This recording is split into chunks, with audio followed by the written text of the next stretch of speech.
Good morning, everybody. It's Sasha here. Hi. I am the Director of Finance and Marketing for the Freebird Project. By the way, guys, we've got some exciting news coming up on that here soon, but we'll tell you later. And this morning, we are doing an amazing session with Dr. Shannon South. So this is all part of the Free to Fly conference, as I'm sure many of you know, and for those of you that don't, hey, this is part of our Free to Fly conference. We're doing this and we're funding this as a means to get the message out there and to really help us build our name and our brand behind. Because what we do is we support domestic violence survivors. That's what we do. So that's what we're here to do today, and we've got an amazing session on finding our joy IQ, which I'm so excited about. Now, just before I handed it over to Dr. South here, what I'm going to do is I'm going to tell you guys, hey, by the way, as always, we are online, we are watching. You can leave us some questions in YouTube. I'm going to be tweeting like crazy, so please feel free to interact with us. We absolutely adore the interaction. Now, as I mentioned, I've got Dr. Shannon South here, and she's going to talk to us about raising our joy IQ. Now, she's known as the Joy Doctor. Come on, that's like the best thing ever. And she's an award-winning therapist. So she's got an Amazon best-selling.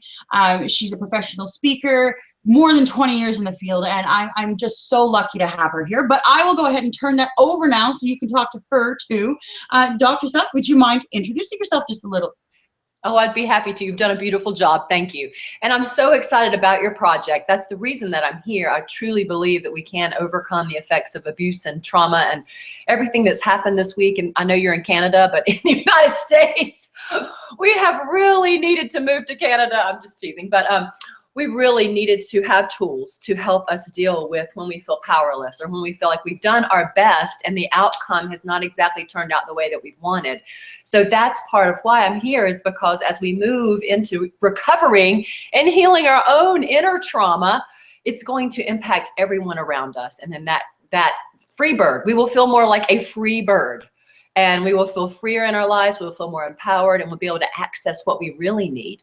So that is truly loving your mission and what you're doing and why I'm here.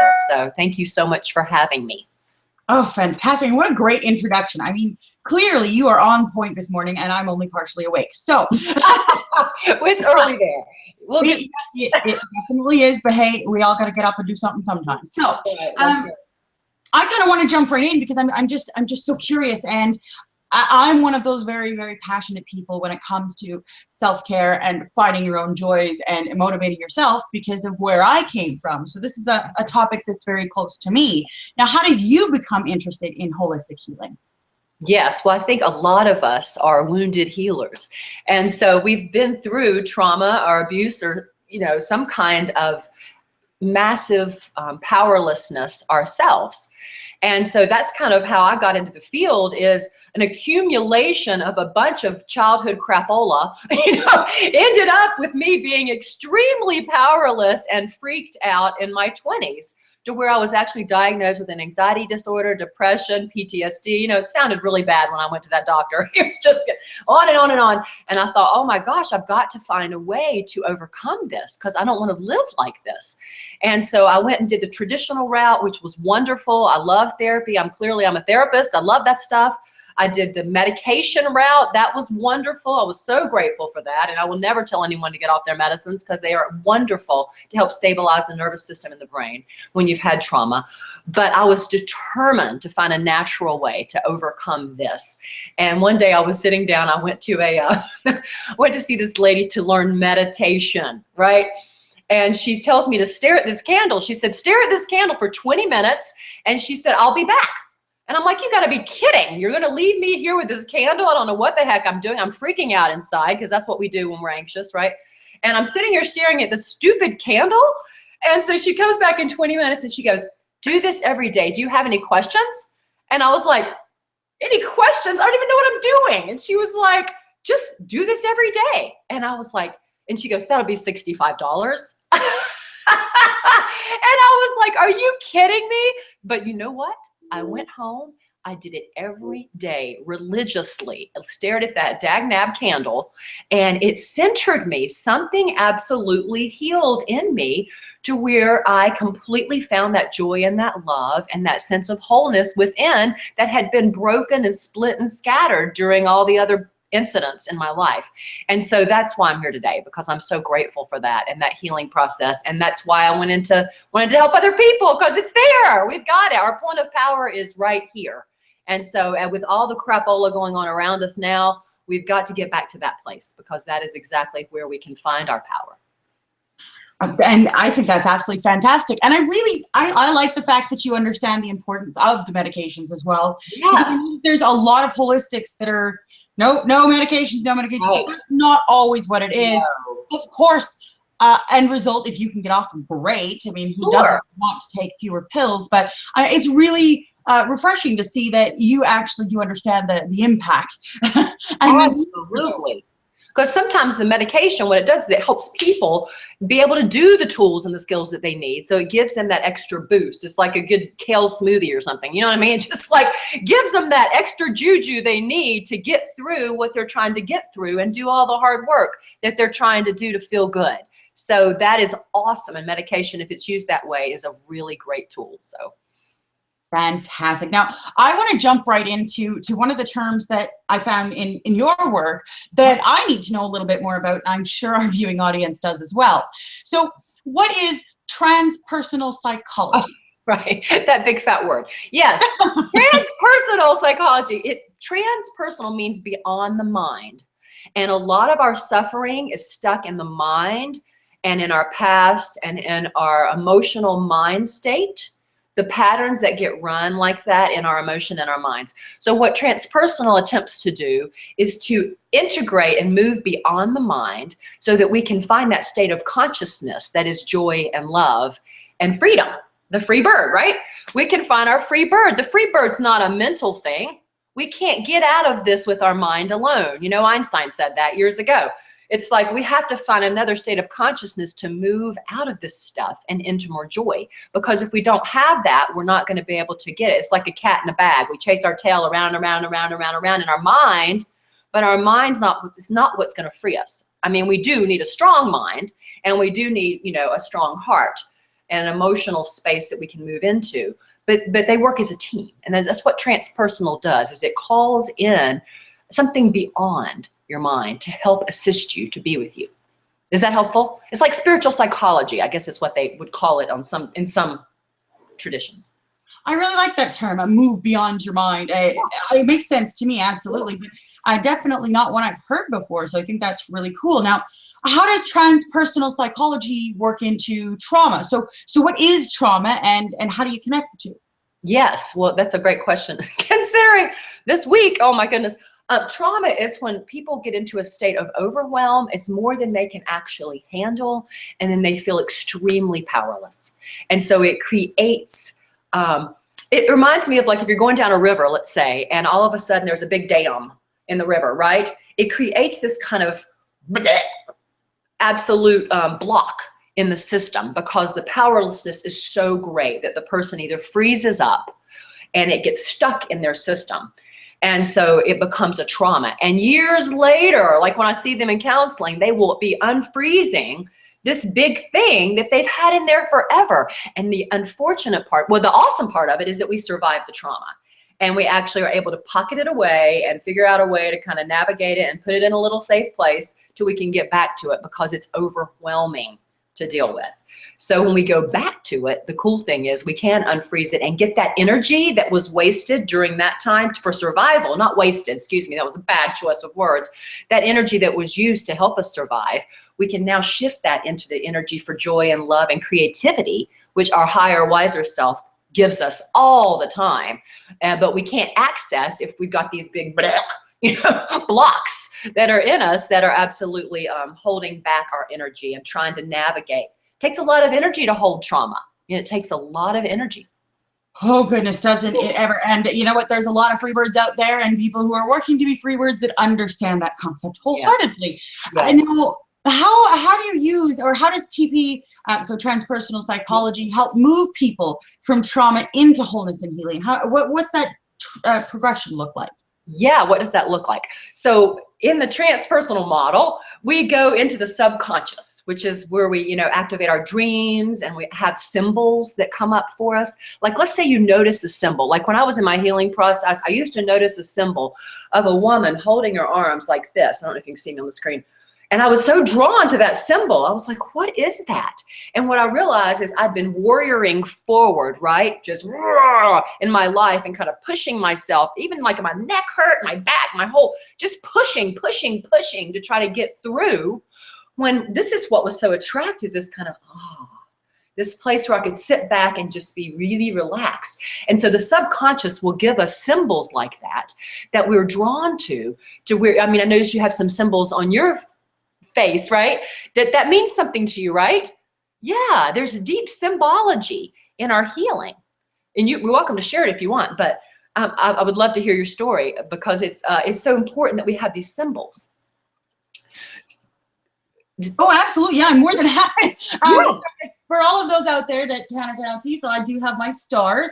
Where that actually comes from is the phrase, the stars that fall out of your eyes. So it's almost a loss of innocence. And for me, that's the reason that we do this. So I should be open at least once in a while. But for me, it really was a transition of a loss of innocence through a series of different major events.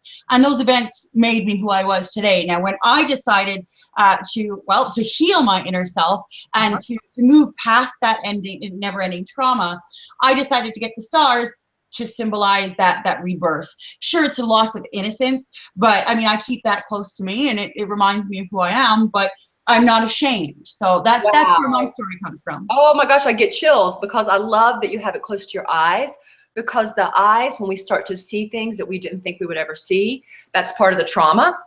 And then, like you said, the rebirth of like finding ourselves after that loss of innocence. What a beautiful thing. Thank you so much. So transpersonal is exactly, you've been living a transpersonal way because you've used these symbols to help heal you and what you felt drawn to. And then so transpersonal, what it would do, it would take that as manure for the garden. And it would like, it would like take it and churn it, you know what I mean? And use it to move it up to our heart, and then help bring in those more divine qualities, the love, the joy, and the healing, and maybe forgiveness or whatever we would need to move into our own freedom, so that we can, and it helps move that stuff up to the conscious level. And then what they call in transpersonal, super conscious, which is the part of us that's helps us and knows what's best for us. They call that, some people would call that their God self or their soul, but transpersonal calls it their super conscious self. So I hope that's helpful to see that model of how that works. Actually, I really like that. So so in TP, it's akin to the soul, but it's just called something different. Yeah, they call it super conscious. And transpersonal Carl Jung was a transpersonal psychologist. I don't know if you ever heard of him, but yeah, Abraham Maslow, some of these people we've heard of for years. There's a lot of women that were in the field were transpersonal people. And they started this movement because they wanted to bring in the spiritual and the psychological, because we can't truly heal without really connecting in a bigger way to things around us, right? Oh, absolutely. I think that's I did not know that. I'm having a little sip here. Please do. I choose hiding here for the same reason. Now, what are some of the effective and powerful TP methods that you write about, that you train others in, and that you use with clients? Yes. And by the way, well, I won't demand. If this is the part where you want to jump in with a little demo, I'd be happy with that. I would love to do a process with you, because we talked about this, and that's one of the processes that we're going to share. Is called the inner counselor, and it's how to access your inner counselor. It's kind of like self-hypnosis. Like, I'm not going to be giving you the information. I'll just be guiding you into your own inner wisdom, because you've got it, and you know how to heal yourself. If you look at, like, when we break an arm, we may need extra supports and splints and help and different medications, but we also know how our body knows how to do it. It's not like we're sitting there going, well, do this and reconnect that and blah, blah. We're not doing that. Same with our own mental and spiritual healing. We know how to do it. And so as we go into these processes, our system knows exactly what we need. And it's a trust exercise. Remember we used to fall back, someone would catch you. It's like, woo! It's like these processes are trust exercises, but they're wonderful because it's trusting your own inner self to bring you what you need. Like that symbols, your symbols on your face, or the symbol of me seeing this thing, right? That was a symbol that I kept feeling drawn to over and over and over. And that was just what I needed. So yeah, the inner counselor's one. Meditation and mindfulness are another great things, because trauma lives in the past or the future. We're projecting into the future our fears and our concerns. And mindfulness is right now. When we actually look at what's going on right now, like literally right now, like things you can see, smell, hear, taste, touch, we're really okay right now. But it doesn't feel that way sometimes. So that's where that split occurs. It's like, okay, I'm looking around, everything's okay, but I don't feel okay. What's up with that, right?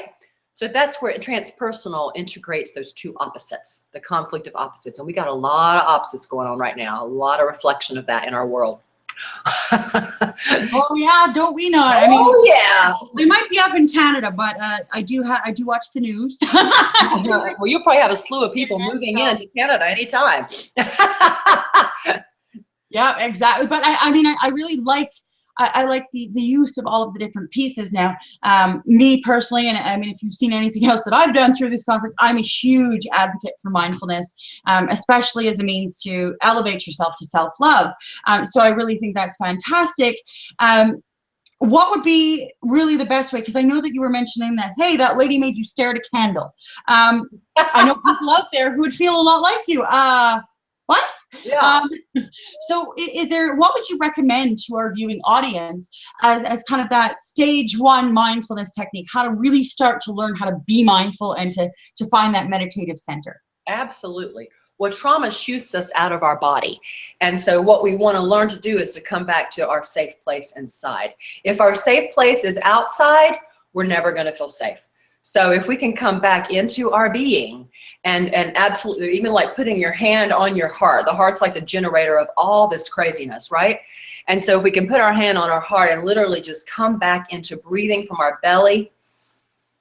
And they even do this in the Navy SEALs, by the way. I was just watching a video the other day of the Navy SEALs, the fighters. Like, we feel like we need to fight sometimes in our lives. And this helps you focus and concentrate because you're back in your body, you're breathing deeply, you're clearer. And I tell my clients with panic disorder, you can't have a panic attack if you're breathing correctly. I mean, you just can't. It's not possible. It is 100% true. I actually have a social anxiety disorder, and you know what? That's one of those things that they took years ingraining into me, because you cannot panic when you're breathing correctly. It actually triggers the mammalian dive reflex. Sorry, this is totally my ballgame. Great, go for it. And it's 100% true. Because when your body's in a state of panic, it's natural for your body to want to breathe faster, shallow, get more oxygen quicker, pump it out quicker to make the rest of your body realize that you're in a fight or flight situation. Really, that's what it is. Whereas if you're doing the deep breathing, or even holding your breath, hence there's a tip skill called temperature, where you actually put your face in a bowl full of ice water, and it prevents you from, no, it's actually really smart. I do this all the time. Now, it's one of those skills that is used only when you're in like an advanced stage of distress, which I get frequently. So one thing that I'll do is I'll fill a bowl full of ice. It's cold, and I'll put my face in it. Now, when you do that, you're activating two different responses in your body. One, your face is getting cooler. What I'm sure you've heard this before, and I'm sure you're aware of it, but when you start to get anxious or upset or nervous, you get warmer and warmer and warmer and warmer and warmer. That's your body's reaction to what you're going through. So by putting your face in the cold water, you're telling your body, hey, you're cooling down, you feel better now. The same thing works with the mammalian dive reflex. When you're holding your breath underwater, your body wants to naturally try to reserve and prevent you from losing as much oxygen as humanly possible. It slows your heart rate down, it slows your breathing down, it slows everything down, because your body's like, oh, I need to conserve. So by doing that, you're tricking your body into thinking that it has to conserve all of these things. And then when it does, it's like, oh, I'm good now. Oh, I love that. So that's like training. And that makes sense. I used to take my daughter outside in the cold air when she would be crying really hard and I couldn't get her to calm down. And I would walk her outside in this cool air, would hit her face, you know what I mean? And she'd be like, whoa, what's going on? It would like shift her right out of that recording in her mind that was running around that was, you know, was causing her to freak out for whatever it was. And it would like completely get her out of that brain loop. So I think that's interesting. I've never heard that about the ice water. That sounds woo, refreshing. Well, again, I mean, I have a social anxiety disorder. Yeah, So yeah. for me, it got to the point at one point that I couldn't even go to a coffee shop and order a tea without having a nervous breakdown. Yeah. So these are all skills that I had to learn to implement. And Yes. I mean, much like you, I like to know the whys behind it. And it's amazing what we can trick our bodies into doing, even if we can't get our minds in the right place. I mean, mine will yap, yap, yap, yap, yap, yap. So for me, it's easier to get ahead of it by tricking my body, and then my brain will follow along later. Good for you. But that's exactly the mindfulness piece that we're talking about. Because if you can get in your body and like literally, let's just do like a quick thing right away. So let's just absolutely pull your attention right down into your gut and your heart. And let's just take about 5 long, deep breaths.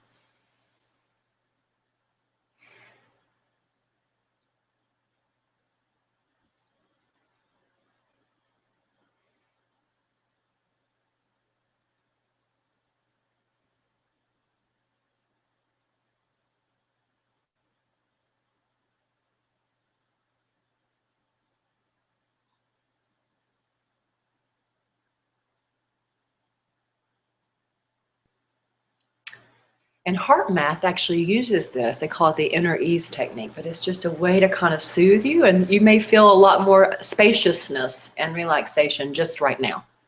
Oh, absolutely. Plus, I mean, you can't go wrong with a little extra oxygen. So. Absolutely. Absolutely. And you know, the Navy SEALs, they call it box breathing, but they use it again to help calm and concentrate so they can focus, because we're all here with a mission. We all have a purpose of being here. And if we can learn to focus, trauma is a distractor, because it takes you away from your authentic, most live, vibrant, creative self. And so as we continue to learn to integrate that distraction of the trauma, which is part of the whole deal, right? We all have this. I mean, it's like training to come back to center. So here we go off our loop down a little rabbit hole of our mind, right? And we take off, and we got to learn to just recenter and pull back. A mindfulness class I took one time, they said we're living in a bunch of spacesuits. We can't even get to ourselves because we got all these layers of feelings and emotions and thoughts and mind jargon floating around us. And how do we just kind of get out of our spacesuit and jump out and be our free bird, right? It's like, woo, we're here. But we have to deal with the spacesuit. You know, it's just part of being human. And so especially with trauma, the spacesuit gets to be really loud. Like you can't avoid it. Like you said, you'll do anything to move through this stuff. And that's the cool thing about trauma, is it forces you to actually learn to work with yourself. Because, you know, some people wouldn't if they didn't have something really uncomfortable to deal with. And you know what, that's 100% true. I mean, I've known a lot of people who, well, they could definitely use some of this stuff, but they've never been driven to learn it because they've never felt that trauma. Whereas, you know, those of us out there that have experienced extreme trauma, PTSD, especially for veterans, considering we just had Veterans Day, gosh, it's just so impactful. And I mean, some of these tricks and skills can be used whether you're someone with anxiety or not, whether you even believe in it or not. I mean, it's something that improves your whole body experience, really. That's so funny you said that. I had a dentist come in one day, and he was like, oh, this stuff's woo-woo, it's all crapola, blah, you know. And I gave him some things. I said, well, just try it, you know, go home and try it. He went home and he was like, man, this stuff works. I feel so good. I feel the best I've felt in years. He was like, how does this stuff work? He was so cute. And he was just doing some mindfulness stuff, and then also had him doing some tapping, as he was tapping and trying to calm himself. And he said, I can't believe this acupressure, acupuncture stuff works. And he really was, he just could not believe how much clearer and more relaxed he felt. Oh, you know what? 100%. I mean, I work with people all the time just because I mean, what we do, I work with people, and it's the same thing. It's unbelievable how many people are like, wow, I wish I would have known this sooner. So it's definitely something that can be used by anybody, anywhere, whether or not you have any trauma in your Absolutely. Absolutely. Well, I want to know a little bit more about the book that you have. You've got an upcoming book, and I love books. I'm definitely a bibliophile. So please tell us about your book. Oh, yes. I am in the process of getting an agent, and it's called Ignite Your Soul's Joy, a 3-step process to permanently overcome anxiety, depression, and stress, and become a magnet for joy. Because when we do literally overcome those things, joy comes more naturally. It's just part of the deal. And so it's like, I love that saying of Marianne Williamson always talks about the faucet. It's like trauma like cuts the faucet down to like a dribble. We contract, you know, we're just in this little, and as we begin to expand, it's like the faucet starts really running. And our job is just to allow that faucet to run and honor and get the tools so we're not so afraid to let whatever's happening happen. And then move into our power, because that's really our place of empowerment, is this allowing and not judging ourselves and holding ourselves with love and strength and positivity and getting the support that we need. So yeah, the book is all about my last 20 years helping people deal with this and overcome some of their traumas. And I'm just so excited to have it on paper and actually have some of the techniques and tools encapsulated in a book. I'm thrilled about it. So thanks for asking. You know, I'm gonna have to pick it up because it sounds brilliant. When does it come out? I'm hoping this coming year. We don't know exact date yet, so I'm hoping 2017. Sure to keep me informed, and I will keep all of our viewing audience informed, because I'm sure there's many of us, mostly me, that really want to read that book. So I think that's absolutely fantastic. Now, you do talk about healing the split, which is associated with trauma. Now, what does this mean? Yes. And we can do a little bit of this if we want to do that process. If you're ready to dive in, I can lead you through and lead the viewers through so they can go do the process with us. I'm in. Yeah, so we can absolutely do that, and we will see what that feels like. But let me give you, thank you for asking. Let me give you a little background, and then maybe we'll dive into the process. Does that sound good? Oh, I love it. Yay! Okay, so healing the split is all about this conflict of opposites we mentioned earlier. And so it's kind of like, you know, we have a sense of, you know, I know I'm confident, I know I'm safe, I know I'm okay, but I can't feel it. I can't get these two to get on the same team. It's like a bunch of wild horses in there, and we can't quite get them all to line up and agree, right? So healing the split comes from absolutely finding, because with trauma and with domestic violence and with any kind of abuse or any just kind of massive stress, what happens is that we don't get our real need met. And then we develop a false persona to survive around that. And so as we move into this process, as you move into the conflict of opposites, what you truly needed and what you got that you didn't need, you know what I mean? So let's say you needed, for example, let's say you needed safety or you needed love and you got hatred and fear. So let's say you put those together and that conflict of opposites begins to come together. And what happens is it creates something new. That's that phoenix rising thing. The fire of those things melding together and brings you what you truly need. And then you feel that inside of you. Oh, I really needed that. And so you get that back. So it's like reclaiming that part of you that you really needed. It's a little shamanic, really. If you look at it, shamans do this stuff all the time. They retrieve lost parts, right? I mean, there's some part of that that's accurate with transpersonal, is you're retrieving parts of yourself that got smashed down, flattened out, frozen up, shut up, beat up, whatever, right? And you get them, and then you're like, woohoo, I've got it now. And you can move forward with that in charge instead of that old stuff in charge. Does that make more sense? Oh, yeah, absolutely. It definitely does. And I like that imagery as well. I mean, well, I like the phoenix, but. Oh, yay. Is that a phoenix on your arm? I actually do. I love that.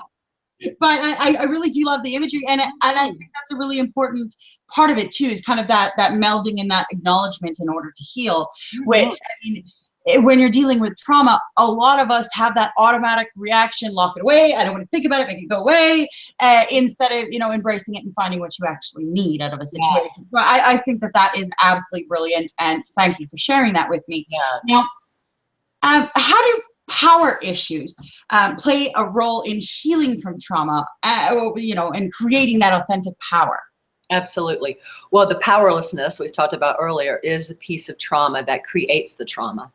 And so, you know, that book, The Little Engine That Could, did you ever read that book?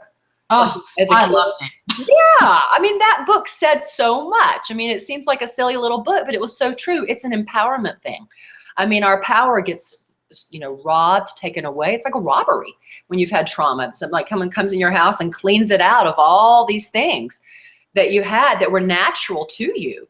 And then we have to learn how to just get back in our natural rhythm And so part of that is getting your power back and believing you can do things and following your dreams and trusting yourself and not taking on stuff that's not yours. These are boundaries. These are all power issues.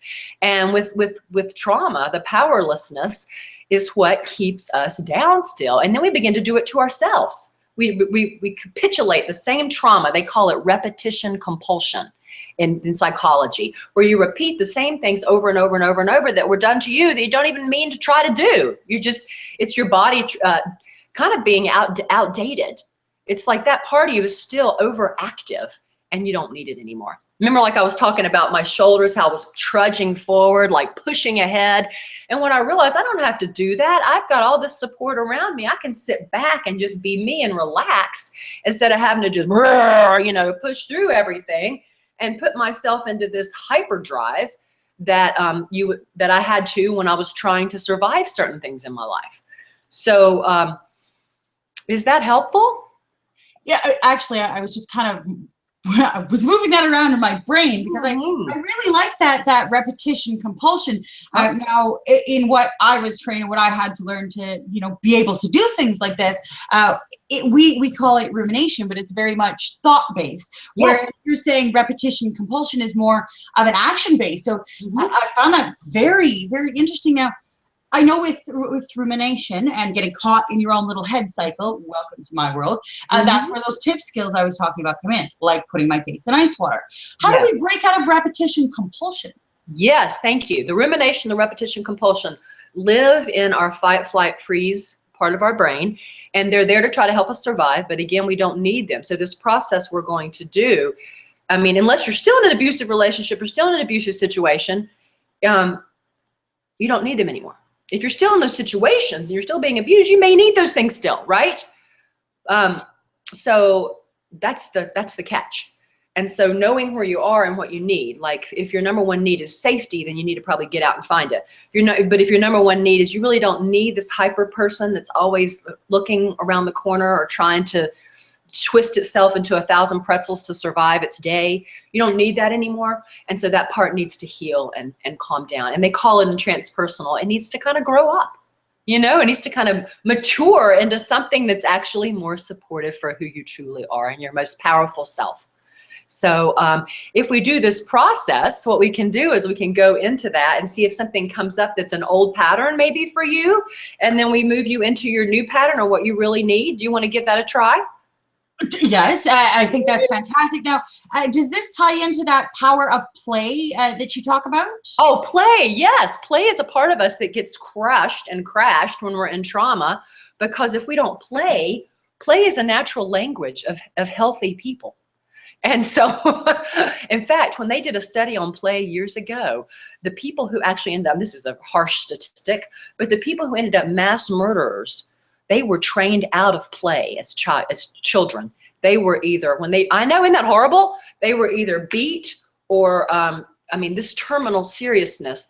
And they found out that the people who were not allowed to play as children, that was one of the common threads they had, is they turned out to be very violent as adults. Isn't that intense? Oh my gosh. I know. That's heebie-jeebie kind of stuff. So we need to play because it gives us the juice for joy, and it gives us a way to be creative. Play is creativity and action, and creativity is the opposite of all of this other trauma stuff. So creativity is a very, very powerful thing in our lives. And if we tap into it, however that looks for us, do you know what I mean? Creativity looks different for people, but we got to get quiet enough to listen to what that looks like. Like what you're doing is very creative. This Freebird project, it's a creative dream. It's an impulse to creativity, and it's healthy for you and it's healthy for others. That's when you know you're in your thing, right? I have to admit, you kind of blew my brain with that. I know. Sorry about that. No, it's great because I of course I draw from my own personal experiences like most people. But when I was younger, and when I went through a lot of what I went through, and when I got stuck in these repetition compulsion, I had no play. Right. And I don't think I ever made that correlation. And once I was able to institute mindfulness and get to the point where I could be around other people, that was one of the big focuses, was to go back out and learn, what I like to do and when I like to do it and what makes me happy, and to start doing those things and to find that inner child. And I don't think I'd ever really caught that correlation. So I think Yeah. that's really cool.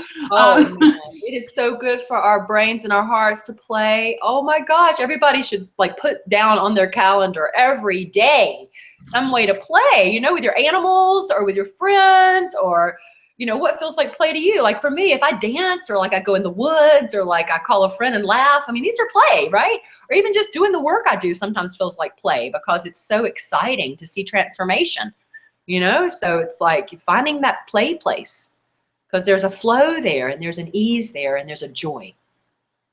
And I just think that's so wonderful. And I just never made that correlation. So this is wildly wonderful for me. Now, I definitely do want to get into this process, Yes. because you've created a 3-step process to overcome anxiety, depression, and trauma, which, hey, this is my bag, baby, 100%. So I would absolutely adore it if you could work through with me that 5-step process.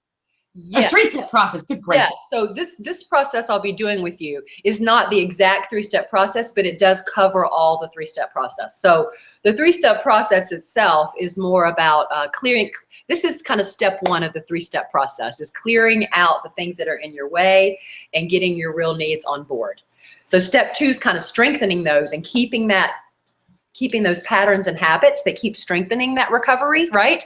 And then step 3 is like celebrating, like, woohoo, we've done it. The play piece. It's like, oh my gosh, I've accomplished this. I've done this. I did this interview today and I feel great, or whatever. And so giving ourselves those moments and those times where we're just really enjoying what we're creating and trying to make the process fun, because it is, especially when we're doing what we enjoy. So yeah, that's the 3-step process in a nutshell. And then this process will go into some of that, but it'll kind of, and we'll just do we'll do a mini version of it. Does that sound good? Oh, it sounds fantastic. Okay, all right, let's go for it. So thank you, because I know this is, what's the word? It's vulnerable to kind of not know what's going to come up. So you're really brave. And if there's anything you don't want to go into that comes up in your head, don't do it. You're in charge. So that's what we want you to always know, is that you get to choose where you go with this. And I'll just be kind of opening doors and leading you, and then you get to pick how you want to do this thing. Okay? Sounds fantastic. Yay. All right. So go ahead and close your eyes. And if you're a listener with us, you're welcome to just go through this process with us. It's going to be about a 15-minute process, maybe 10. So go ahead and close your eyes. And I'd just like you to find a safe place inside. And this is a place where you feel safe and relaxed. You can let go. You feel supported.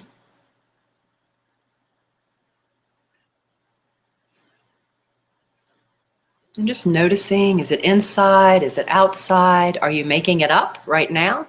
And you're welcome to tell us what's coming up for you if you'd like. Give us a little show of your wonderful safe place. Well, my safe place has always been, when I was little, out in BC, we had this giant willow tree. And unfortunately, I'm no longer there. I don't even know what happened to it. But in my safe place is a giant willow tree in my head. And I built all sorts of little, like little rooms and things up in the trees, and all of my animals are there. So that's my version of a safe place. Oh, it sounds lovely. So just being with that willow tree, and listeners who, wherever you are, just enjoying and soaking in this wonderful safe place, knowing you can go there at any time, that this is your place, that it's there for you, and that sometimes the body doesn't know the difference between reality and what we're visualizing. So allowing that in. And then as you're doing that, I want you to invite in your highest, wisest self to guide you in the next few minutes. Just invite that part of you in. You may see it, you may sense it, you may feel it. None of that may happen, but just inviting it in.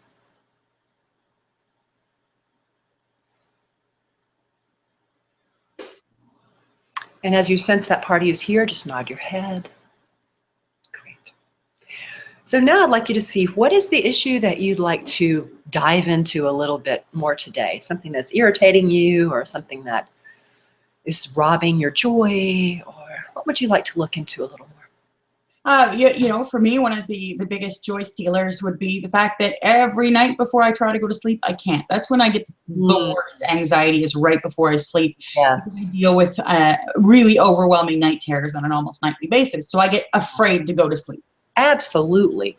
So the kind of the monster comes out at night, the inner monster. Yeah. And when you're tired, it's easier for that part to kind of take advantage of you. Oh, 100%. Yeah. So, so that's a tougher time for a lot of people that have anxiety.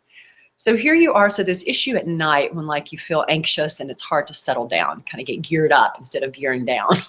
It's kind of this conflict of opposites we were talking about, right? Yeah. And so just being with that part of you, and what kind of feelings come up around that? Is it fear, sadness, confusion? What comes up for you? Fear. It's usually a lot of fear and a lot of sadness.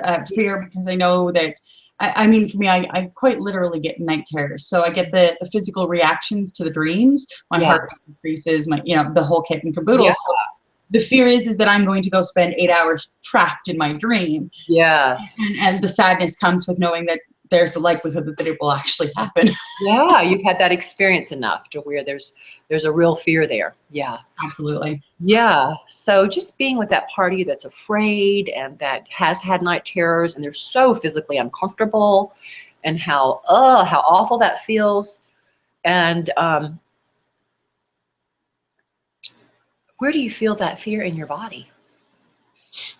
I don't think I thought about that. Probably across my chest. I mean, it's a very chest tightening, shoulders pulling in, sort of feeling very, very inwards, almost a fetal position type response. You have that need to contract. It's so scary. Oh, there you go. That need.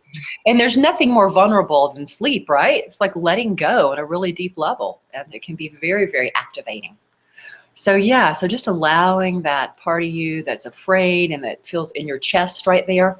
So I want you we're going to just dive back just a few, we're going to go back into your past, just a dash. It could be last week. It could have been a long time ago. But just allowing yourself to follow that fear in your chest and ride that back like you have a little magic carpet. But before we do that, I want you to see, are there any supporters that want to be here with you to take this journey? Besides your higher, wiser self, like any friends or family or animals or anything that pops in that wants to be here with you to take this journey. I think most of my animals always go everywhere with me. Yes. I just assume that they're following me. Yeah. So who are they? Tell us your animals' names. Oh my goodness. Oh, you're gonna love this. So I have 4 cats. A monkey, Nuo, Little Voice, and Dory. So those are the 4 kitties, and they're my pride, and they follow me everywhere. Nice. And then we've got a hedgehog named Rose Tyler. I love it.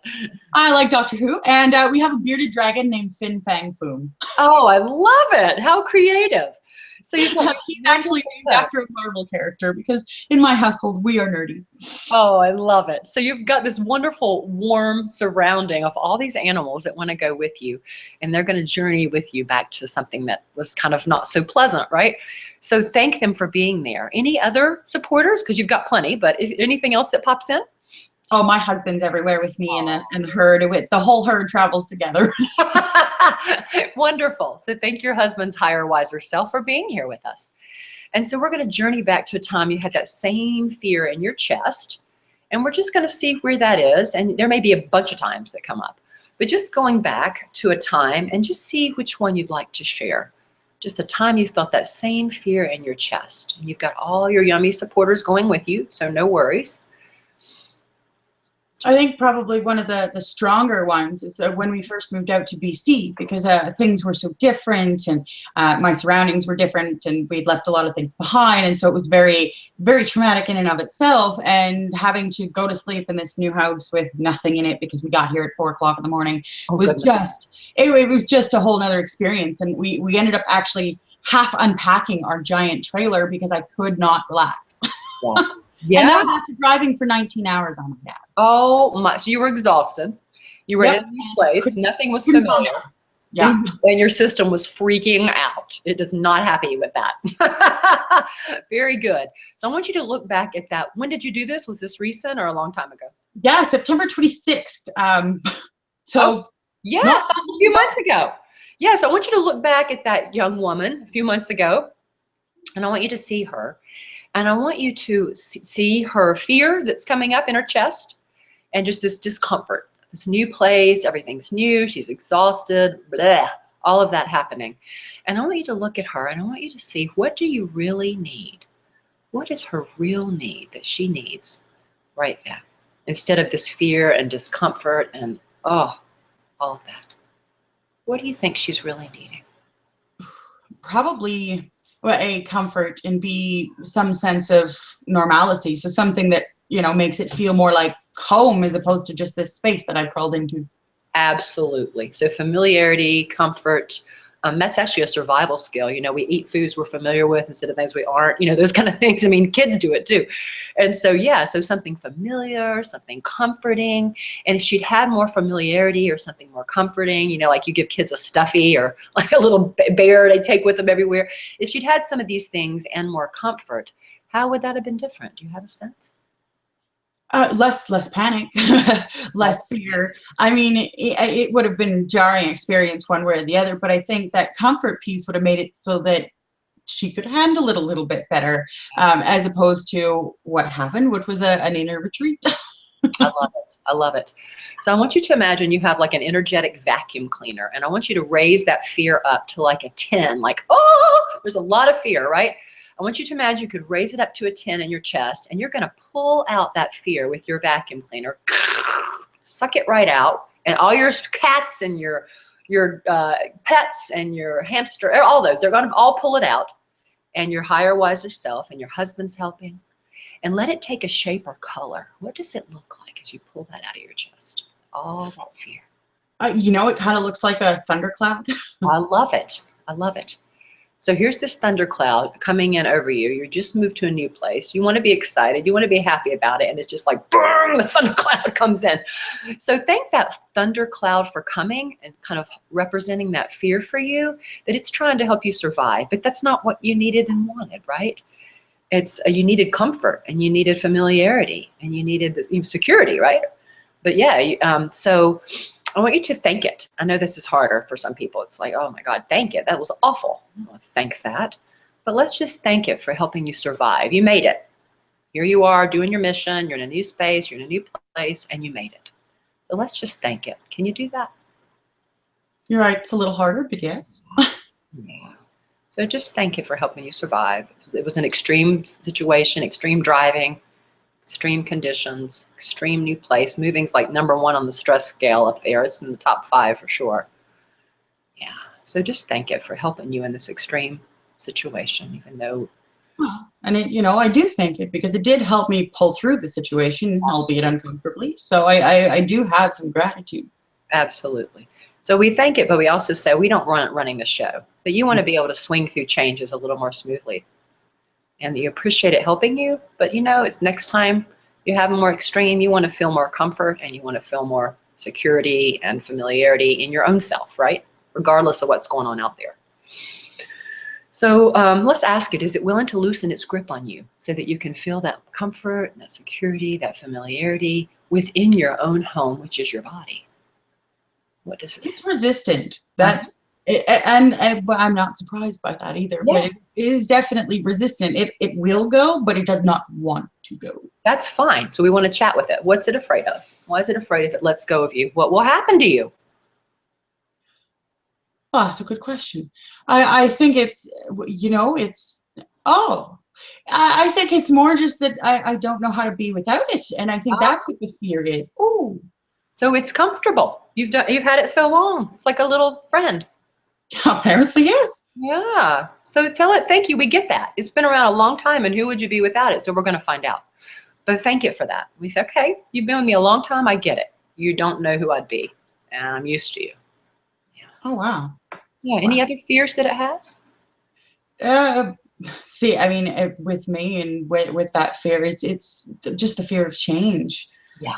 I went through so much trauma and so many things for so many years that then I went to the absolute flip side and wouldn't change anything for years upon years. Sure. Yeah, you said, by God, I'm taking charge of this crap. Good for you. Yeah. So you're trying to find that middle balance now. You're trying to find that center point for you. Yeah, great. Yeah. Good awareness. Very good. So I want you to ask your wisest, highest self and your team of supporters, what's going to represent comfort and security to you and familiarity in your own being?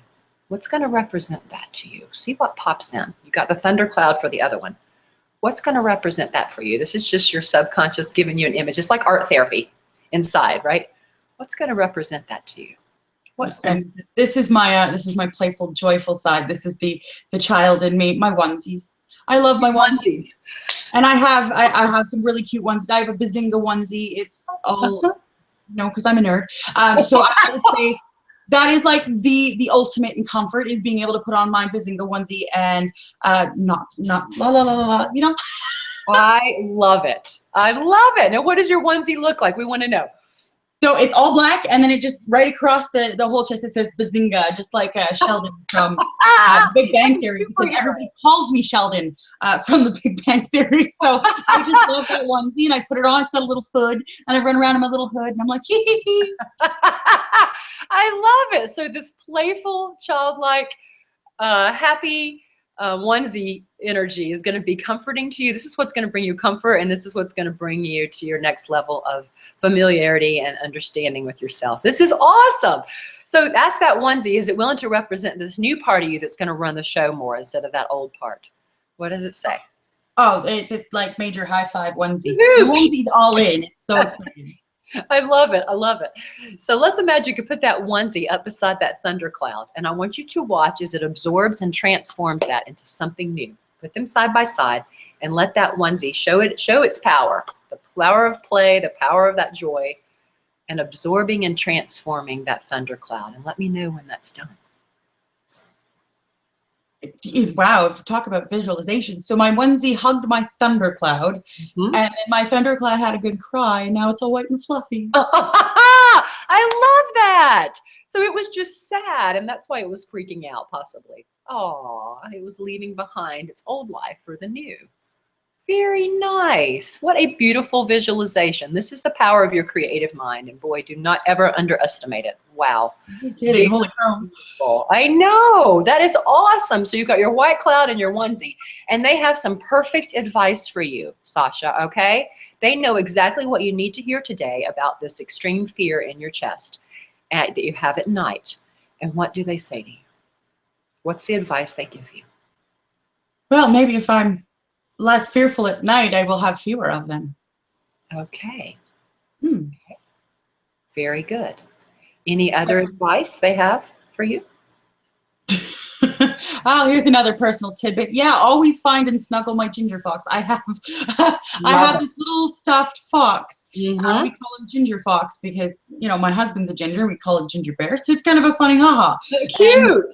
Some nights I forget Ginger Fox, and I think Ginger Fox has also been one of those, staples to warding off the bad dreams. So, yeah, if I could remember to do that a little more frequently, I bet you that would help too. So don't deny yourself the comforts that you need. Yeah. That's beautiful. Beautiful. Awesome advice. Any other advice? I mean, you've got plenty, but if you have something else, any other advice, this perfect advice that this new energy has for you that's going to be bigger in your life. I think be easier on myself.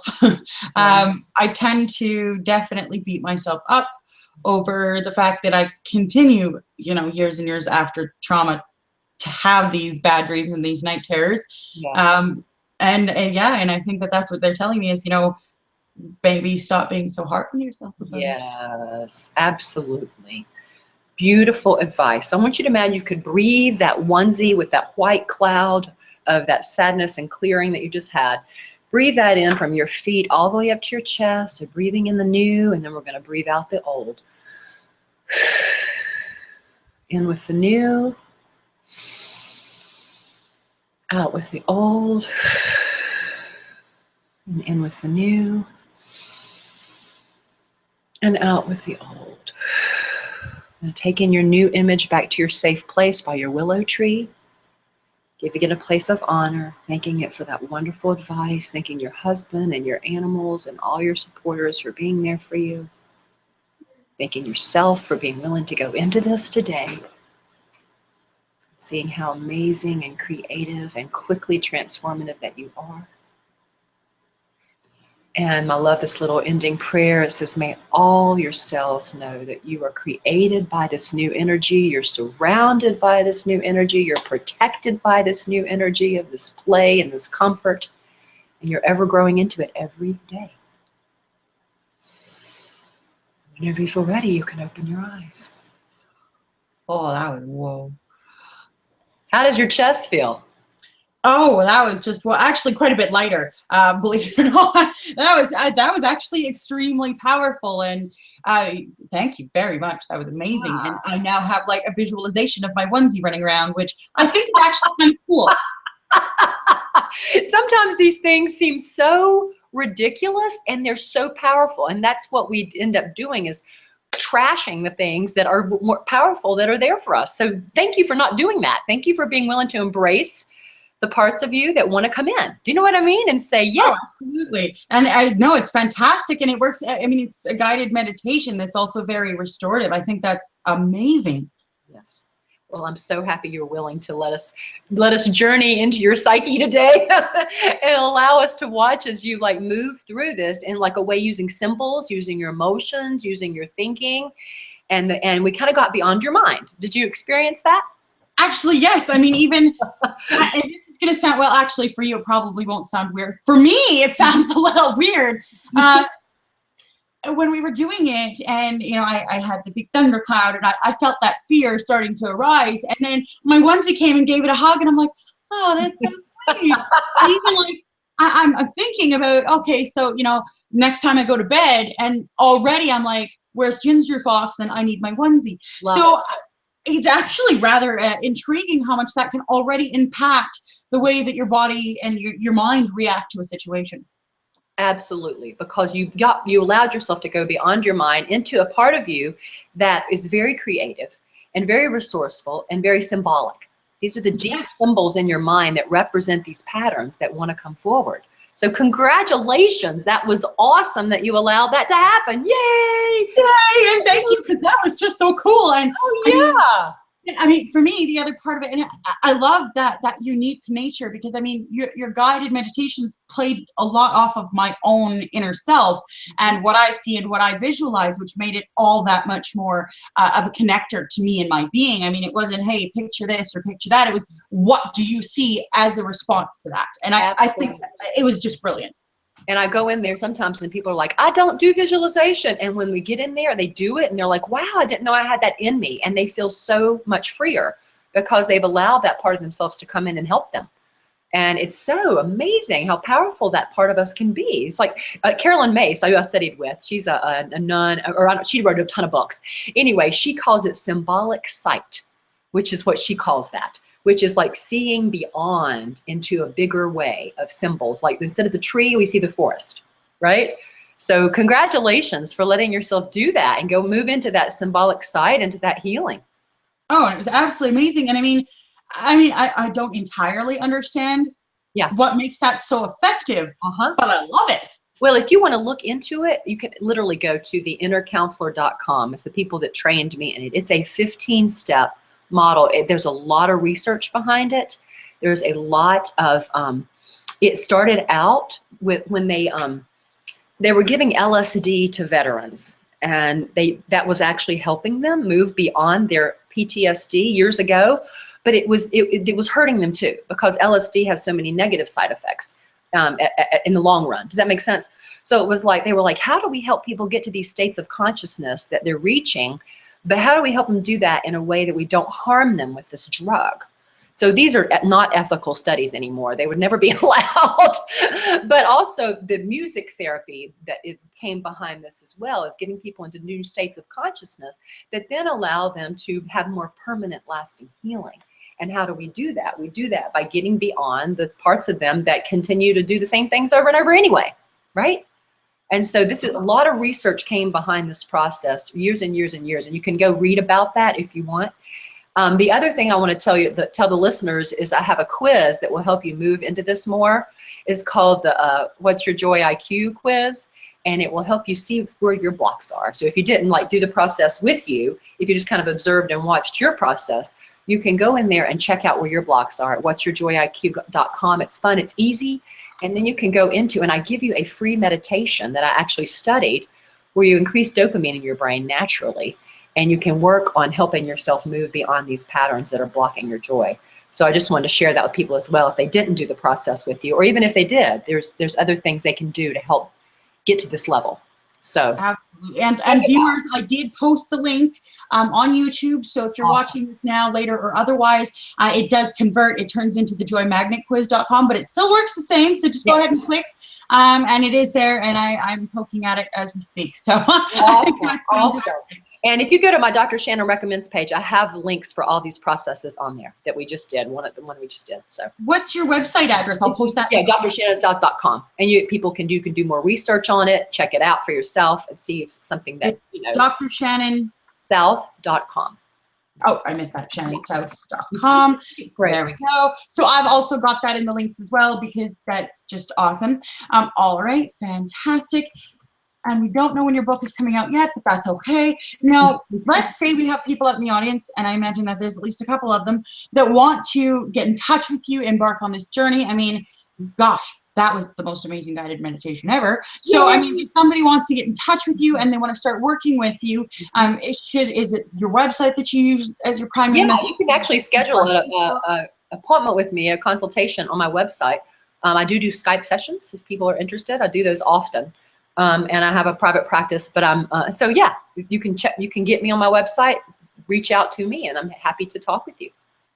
Oh, wow, that's just fantastic. Well, I know that we're starting to come close on time here. For our viewing audience, is there anything else that you think that they need to know, or that they should take home from this? Yes, I love to end with a quote. There's so many that are coming to my mind right now. I guess I'll use a Carl Jung quote that I used today. I used it on my newsletter this morning to invite people to this. But only that which changes remains true. And so I love that quote, because what it says to me, and I wish everyone listening today, that just they can move with change and move with their own transformation in a way that they feel supported within themselves, and allowing themselves to have that inner support so that they can be the more authentic person that they need to be. You know, we are like a garden. We're always changing and moving and growing. And to be able to move and flow with that in a way that it gives us the most loving, joyful possibility that we can, right? The supportive possibility. I wish that for everyone, because I know we've all been in extreme situations, and I want us to learn to navigate those with ease and grace the best that we can. And wishing everybody love, and thank you so much for being here. It's just wonderful to be with you. And you know what? And thank you so much for being here with me too. It's been an amazing experience. I'm still absolutely reeling from that. I will be feeling it all day. And for our viewer audience, don't forget, again, recap, this is part of the Free to Fly conference sponsored by the Freebirds, and it is to raise awareness of domestic violence and of the survivors out there. Now, don't forget, we have amazing, I'm going to try to do this without falling down. We have amazing, beautiful pieces like this. Oh, that's gorgeous. Which I won't lie, I say this every time, but I got married in this dress, and I love that. So it's important to me. I love it. And we have all of these, so make sure you go and check those out, guys. It's the freebirdprojectshop.com. Purchase of these amazingly comfortable, gorgeous outfits is what enables us to do great things like this session, like the conference, and like the many other programs that we have in place. You can also find some other conference and webinars, good gracious. So we have them right until November 25th. Still some good sessions to go. So go online. It's the freebirdproject.org. You can see the upcoming schedule. And there's going to be a replay for Dr. South here. Usually I have it next day or so. So it will come, and we would love for your feedback. Reach out to us. And then, of course, guys, don't forget, I'm always on Twitter. I'm on Facebook. You can find me absolutely anywhere. And we would love to hear from you, because you are what makes this so good for us. So thank you to our viewing audience. Thank you, thank you, thank you. Thank you, Dr. Shannon South, for doing this with us today. And I hope you all have a wonderful, wonderful day. Thank you, Sasha. Take care, everyone. Oh.